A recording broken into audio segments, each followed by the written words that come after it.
Hey, welcome guys. Tony Porter, Universal Baseball Association YouTube channel, and I'm showing you a little bit of the Digital Diamond Baseball app and its features. So basically, right now I'm at the stage where I just played a game. It was a 13 inning affair, which I couldn't finish all at once. I had to kind of finish the end part the following day. It was already getting late. So what I'm showing you here is the screen where you can replay all the games you don't want to play.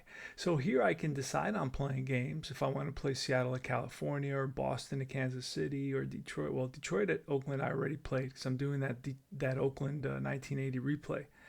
Right, it was a 13 inning game. The Tigers won it 7-6, and so forth.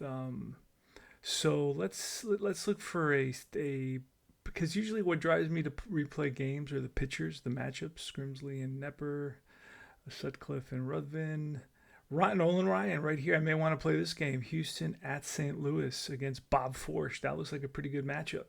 So I may want to replay this one. So then I would just hit play ball, and it would take me through the steps to do that. Right, it would give me options to change the lineup and look at the roster and so on and so forth. But let's see if there's any other games. Guidry's pitching against Zahn. It's Yankees at Minnesota. That's another game that I might want to play. Matlack is there. So everybody, each one of us. Oh, Phil Necro has a game here against Jim Rooker. Atlanta at Pittsburgh. So everybody has their different favorite games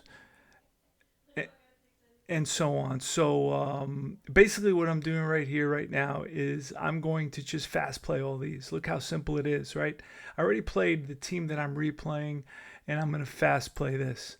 So I click on fast play. Are you sure you want to fast play all the unplayed games? Yes. It's the one that I uncheck is halt fast play on invalid as played lineup.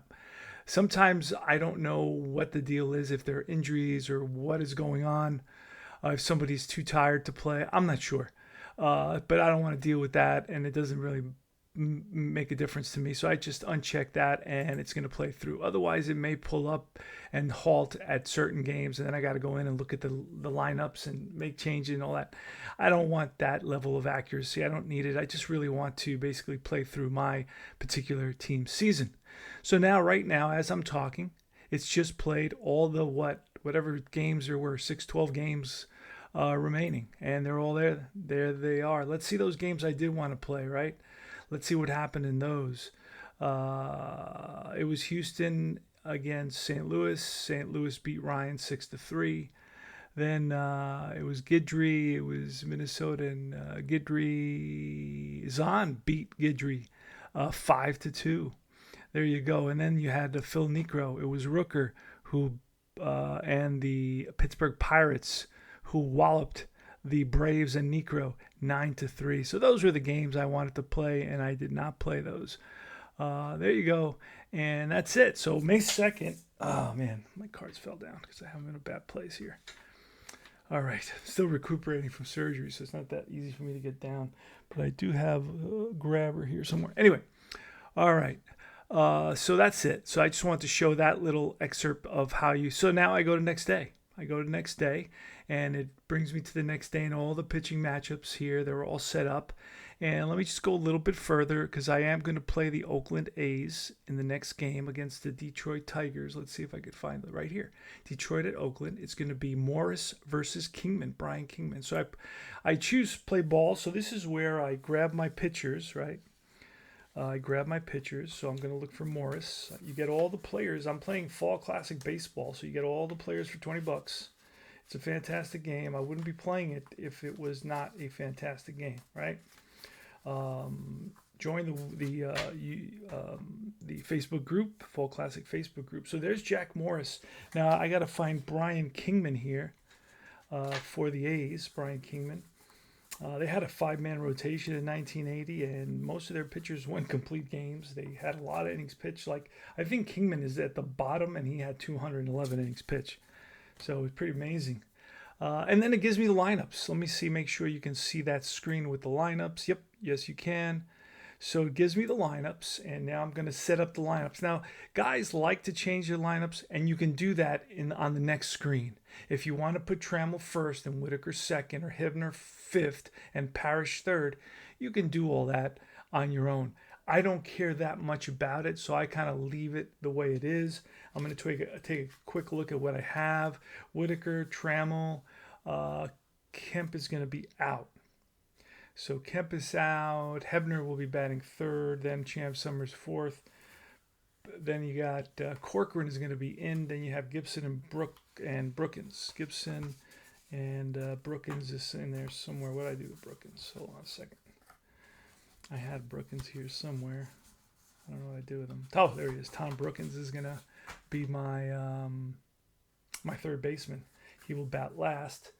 So I just have to pick up some cards I have on the floor here.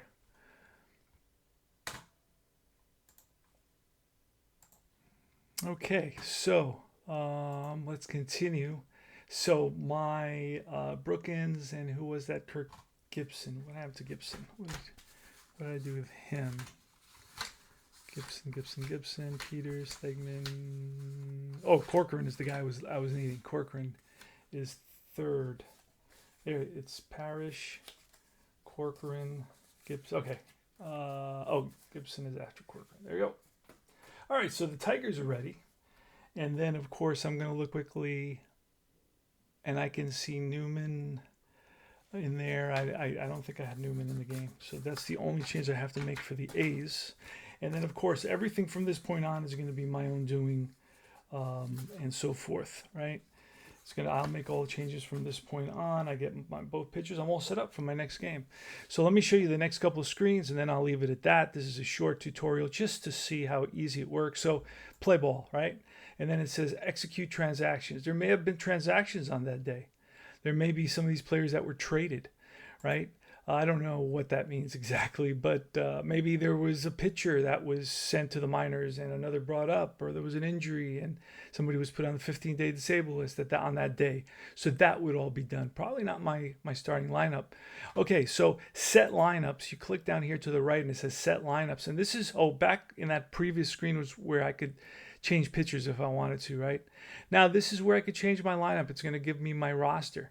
Right, it's going to give me all sorts of information on usage, right? It's going to give me all the data that I need to make decisions. This is my bullpen and my starters. Here's going to be my bench. I click on bench, and now I can make easy changes by just highlighting somebody like Rick Peters. I want Peters to start in center field because he plays center field, DH, left field, and right field. I want him to start instead of Kirk Gibson in center field. So Gibson is batting eighth. So I will change him and put him eighth. And then, of course, I can move it up or down wherever I want after that. So anyway, and that's pretty much the next one. After you make your lineup changes, a lot of guys like to do that. Respect to that. That's fine. And then that's it. You're ready to play.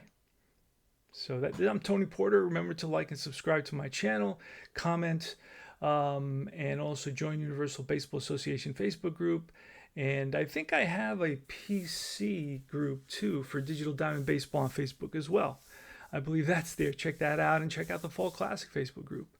All right, so thanks for watching. I will see you guys and talk to you guys very, very soon.